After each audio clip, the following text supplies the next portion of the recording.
ময়মনসিংহের ভালুকায় বিএনপির ভারপ্রাপ্ত চেয়ারম্যান তারেক রহমান কর্তৃক ঘোষিত রাষ্ট্র কাঠামো মেরামতের ৩১ দফা মানুষের কাছে পৌঁছে দিতে এবং মানবিক উদ্যোগের অংশ হিসাবে শাড়ি লুঙ্গি বিতরণ অনুষ্ঠান অনুষ্ঠিত হয়েছে।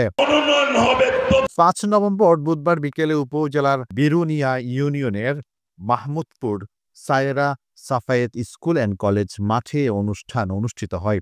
এতে উপজেলা বিএনপির যুগ্ম আহ্বায়ক নাসির উদ্দিন সরকারের সভাপতিত্বে প্রধান অতিথি হিসেবে উপস্থিত ছিলেন উপজেলা বিএনপির ভারপ্রাপ্ত আহ্বায়ক আলহাজ মোহাম্মদ মোর্শেদ আলম।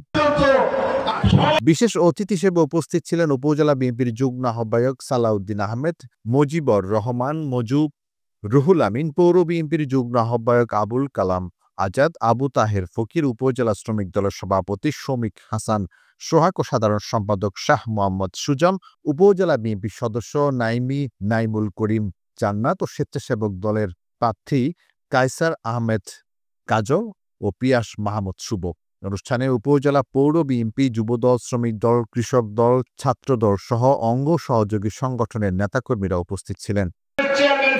নির্বাচিত মহাসচিব আজকের অনুষ্ঠানের প্রধান অতিথি, প্রধান আকর্ষণ, আজকে যিনি অলঙ্কিত করেছেন এই মঞ্চকে, সে প্রিয় নেতা, ভালুকা জনসাধারণের প্রিয় নেতা, জননন্দিত নেতা আলহাজ মোর্শেদ আলম সাহেব আজকের অনুষ্ঠানের এই ৩১ দফা, কিন্তু আমি আপনাদেরকে বলবো না ৩১ দফার সম্বন্ধে ২-৩টি কথা বলবো।